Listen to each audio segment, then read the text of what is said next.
You've probably used ChatGPT before to help you study, but did you know that there is a new AI tool on the block? It's called DeepSeek, and it has been blowing up the AI world since it was released in January. But does this mean that you should be ditching ChatGPT?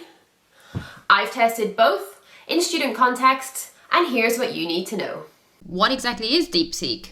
Well, briefly, it's an open source ChatGPT style AI which is trained on bilingual data, that being Chinese and English. It's newer than ChatGPT, it's free, and it claims to understand academic style content better. Okay, let's put these two to the test. I have picked a few contexts that students use AI for, and we're going to put the exact same prompt into DeepSeek and ChatGPT and see which one gives the best answer. Let's go. Prompt number 1, I am asking it to write me a short paragraph in Spanish with the translation into English. Let's see which one does it better. Okay, so both of them have given me a full paragraph, both of them have used perfectly accurate Spanish, and both of the English translations make sense and sound natural. So where is the difference between the two? Well, I would say that it comes down to this final sentence in the DeepSeek answer. So it is using a tense here called the imperfect tense that I would not expect a year 9 student to be able to use accurately. So whilst it's a very accurate sentence,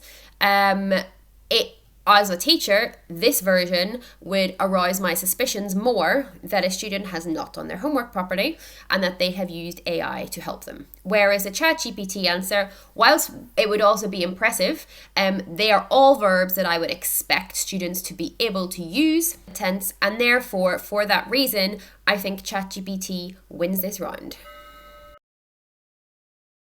Ask it to explain a tricky concept. So my prompt is to explain in English what the difference is between ser and estar, and I want the description suitable for a 15-year-old. So can DeepSeek do this one better than ChatGPT? Let's find out.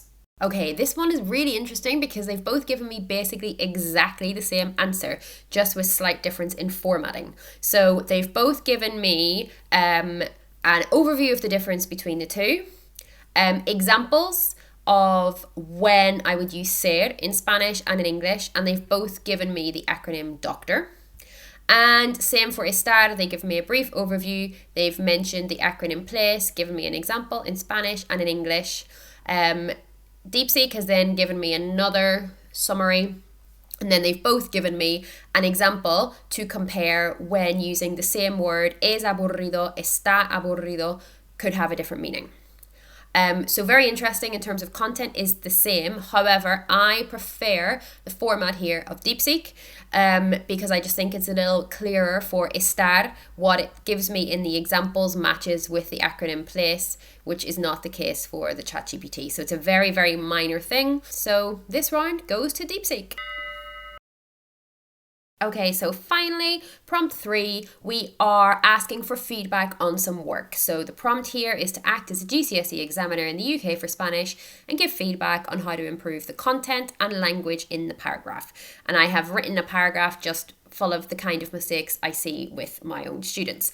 Obviously, this video is based on the context of Spanish because that's what I know, and therefore I can give you a more accurate opinion, but the conclusions could be applied to most other subjects. We're currently on a tie. Let's see who's going to win. Okay, so very similar, but I think there is a clear winner here, and we'll see which one it is. So if we look first of all at the feedback they've given me on content, it's very similar in terms of what they're saying I should improve, but I feel that the DeepSeek one is perhaps done in a less student-friendly way. I think ChatGPT gives the content feedback in a more student-friendly way, and it's also showing me that it understands the grade boundaries or the mark scheme, whereas there's none of that from DeepSeek. Then if we look at language corrections, there is a clear winner here, and it is ChatGPT. They have picked up on the same mistakes, but the formatting of how ChatGPT feeds that back to me is so much easier for me to understand what I've done wrong, what the correct version should be, and why. DeepSeek attempts to do the same thing, but I think in a less clear way. And then when they've given me their improved version, the ChatGPT version has highlighted where it has made the corrections, so it's much easier for me to see. That is less obvious in the DeepSeek version, even though it does tell me why it's better. So yeah, I think here the clear winner has to be ChatGPT. And if you want more information on how you can get AI to give you a really excellent feedback on your written answers, then check out the video that's being linked at the top of the screen now on exactly this topic. So, should you ditch ChatGPT for DeepSeek? Honestly, I'm not really sure. I have been impressed with what I've seen DeepSeek do, especially given the claims about how it took a lot less money and time to build this generative AI bot. However, I do still think that ChatGPT is the go-to for more reliable and student-friendly answers. This, of course, may not be the case for more mathematical or scientific subjects, as DeepSeek is supposedly better with output for these topics. As with any website, if you do decide to sign up to DeepSeek, then just beware that you are handing over personal data, and rightly or wrongly, people do tend to be a little bit more wary with DeepSeek than ChatGPT because it is Chinese owned. Have you tried DeepSeek yet? I'd love to hear your thoughts in the comments, or just let me know what AI you would like me to test out next. And of course, don't forget to like, subscribe, and share this video with any of your friends who like using AI to help them study. That's all for this video. I'll see you next time.